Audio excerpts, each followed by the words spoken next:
Moi, quand j'ai commencé, il n'y avait pas de mur, il n'y avait rien. Il arrivait à un bout de bois et ce fameux bout de bois, il en faisait une charrette.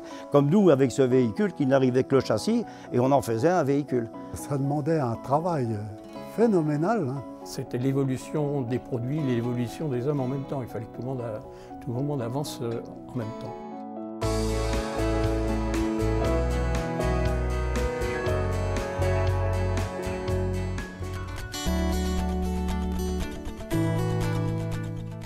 En 1889, alors que l'inauguration de la Tour Eiffel fait la une de l'actualité, le charron René Le Godet quitte son petit village d'Ernée pour s'installer à Laval. Doté d'un sens aigu du commerce, il monte son affaire devant le champ de foire et la dote d'une vitrine d'exposition que contemplent chaque semaine les agriculteurs de la région, ses clients potentiels. Très vite, la maison Le Godet devient une référence en matière de charrette anglaise et plus de 10 000 unités sortiront de ses ateliers, équipés d'un matériel acheté lors de la grande exposition universelle de 1900.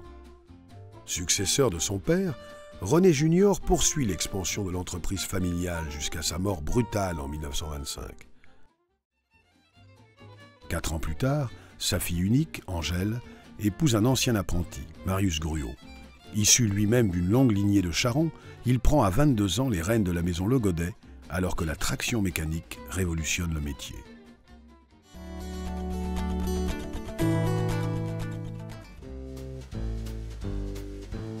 Carrossier de métier, il a fait ses gammes chez l'ancien bras droit d'André Citroën, Marius Gruau se lance dans l'aménagement des véhicules personnels et utilitaires, car les constructeurs automobiles ne répondent pas à tous les besoins de leur clientèle croissante.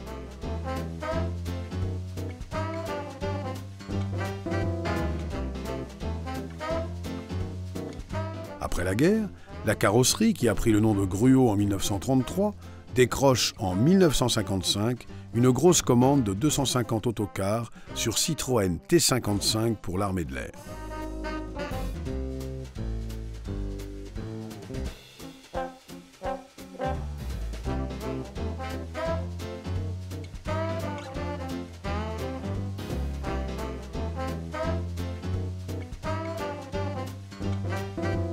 Ça a été la période du petit car, et ce petit car, ça a déjà fait connaître l'entreprise Gruau et Marius Gruau déjà sur une échelle déjà assez grande. Ils en étaient fiers parce qu'il avait fait un véhicule pour Nice.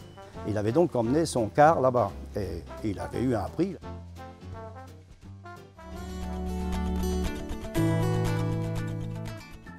Pour répondre à son développement industriel, l'entreprise déménage son centre de production dans une nouvelle usine rue du Ponceau à Laval.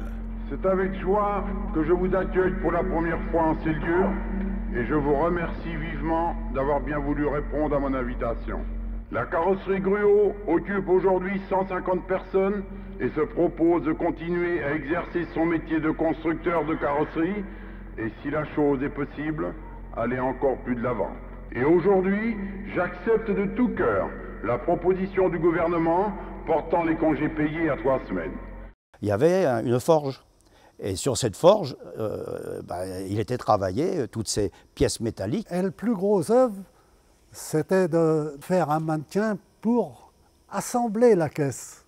Une fois tout soudé, on prenait toute la caisse entière et on la reposait sur le châssis. Elle étoffe aussi son bureau d'études, placé sous la responsabilité du fils aîné de Marius, René Gruau. Quand je suis arrivé, le bureau d'études, ça consistait simplement à recopier ou à redessiner tout ce qui avait été créé dans l'atelier par les gens de l'atelier. Chaque véhicule était un véhicule particulier et la personne de l'atelier travaillait avec un minimum, un dessin commercial ou un vague croquis d'un client ou une photo, et d'après ça, il construisait son véhicule. L'expansion se poursuivant grâce à des commandes export et une activité caravane qui s'achèvera en 1977, un nouveau transfert s'avère nécessaire en 1968 quand la société dépasse les 400 salariés sur le site actuel de Saint-Berthevin.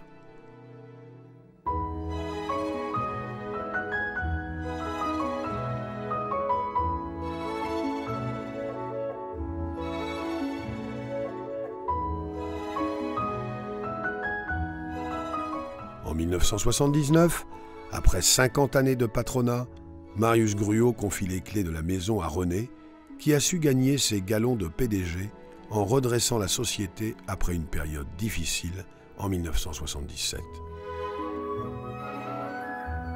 Je peux parler surtout de l'arrivée de René Gruau avec la première industrialisation, on va dire ça comme ça, bureau d'études, où les produits forcément arrivaient dans l'atelier, chose nouvelle avec des plans.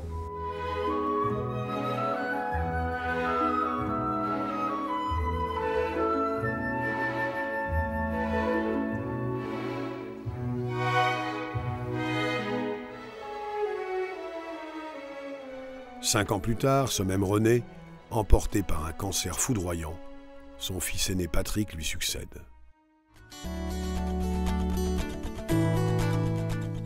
Cinquième capitaine de l'entreprise familiale qu'il a rejointe en 1980 au service commercial, Patrick Gruau va mettre en place une démarche qualité totale dont le moteur est le management participatif. Ça a été une époque très riche, très forte, et je crois qu'aujourd'hui le management participatif, il est ancré dans la culture Gruau. Même si on parle de développement durable aujourd'hui, ce sera quand même par un système de pilotage de management qui est lié entre les êtres humains et avec les bonnes volontés pour faire en sorte que les gens comprennent pourquoi on est là, pourquoi on peut faire autrement, pourquoi on peut faire mieux vers le client. En 1989, 100 ans après sa création, l'entreprise lance un minibus, le MG36. Nous avons été aussi le premier carrossier à développer la voiture société sur véhicules de tourisme 4 portes, la porte latérale sur les fourgonnettes qui aujourd'hui sont intégrées au tarif des constructeurs, l'allongement d'une fourgonnette qui est également intégrée au tarif du constructeur et un certain nombre d'autres produits comme ça. Après une première opération de croissance externe déterminante en 1987 avec Gruau Paris, la société s'implante à Saint-Étienne en 1991 via le rachat d'une entreprise spécialisée dans le funéraire, Ducarme. Au début des années 90, pour assurer un service de proximité auprès de tous ses clients en France, Gruau met en place le premier réseau de distributeurs de carrosserie en kit. En 1993, il devient le premier carrossier européen à être certifié ISO 9000. En 1995, Gruau décroche le prix français de la qualité et accélère son expansion par des opérations de croissance externe. Au Mans, il rachète une entreprise de véhicules isothermes, Isberg, et à Beaune, la société Picot, spécialisée dans les ambulances pour pompiers et les véhicules de première intervention. 3 ans plus tard, après avoir capté un appel d'offres d'aménagement de minibus pour Renault, il crée près de Metz, Gruau Lorraine. En 2001, il rachète les sociétés Petit à Tours et Sanicar à Grenoble et donne naissance à un pôle ambulance qui, avec Picot, se place au 2e rang français. Dans le même temps, Gruau renforce son partenariat avec les grands constructeurs automobiles. Aujourd'hui, le statut de numéro 1 européen a été obtenu justement sur la base d'une stratégie bien pensée. Pour Kangoo, par exemple, nous avons réalisé ici à Laval plus de 50 000 véhicules. Le niveau de qualité atteint sur ces lignes en série a bénéficié à l'ensemble de la maison. En 2002, Gruau conforte son positionnement sur le fourgon grand volume 3,5 tonnes en rachetant à Lamballe la société Labbé, numéro 1 français dans le domaine. Cette même année, le groupe poursuit sa croissance externe en s'installant en Pologne.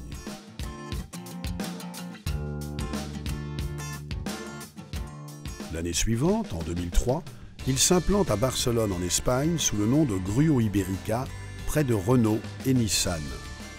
Quelques années plus tard, afin de répondre aux appels d'offres pour ses gammes d'ambulances ou encore de véhicules isothermes, Gruau installe une filiale commerciale en Algérie.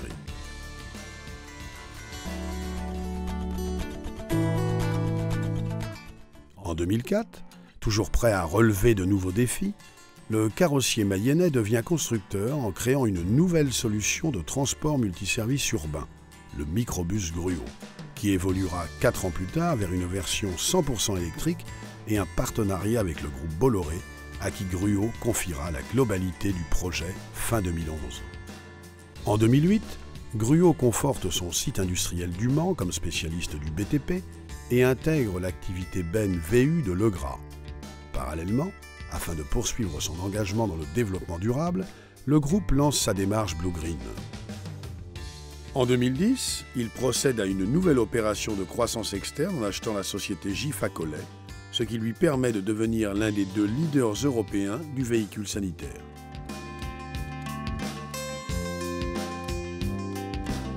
Toujours dans le domaine ô combien essentiel du développement durable, Gruau crée Gruau Clean Vehicles et investit dans les véhicules utilitaires électriques en créant sa gamme Electron, la seule gamme 3,5 tonnes sur le marché du véhicule propre.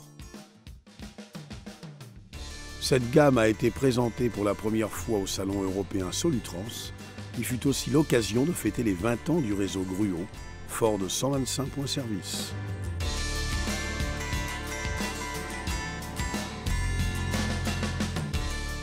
Irrigués par une culture d'entreprise qui souffla ses 120 bougies en 2009, les collaborateurs de Gruau préparent l'avenir avec confiance et enthousiasme dans le cadre du projet d'entreprise 2015, actualisé dans toutes les entreprises du groupe.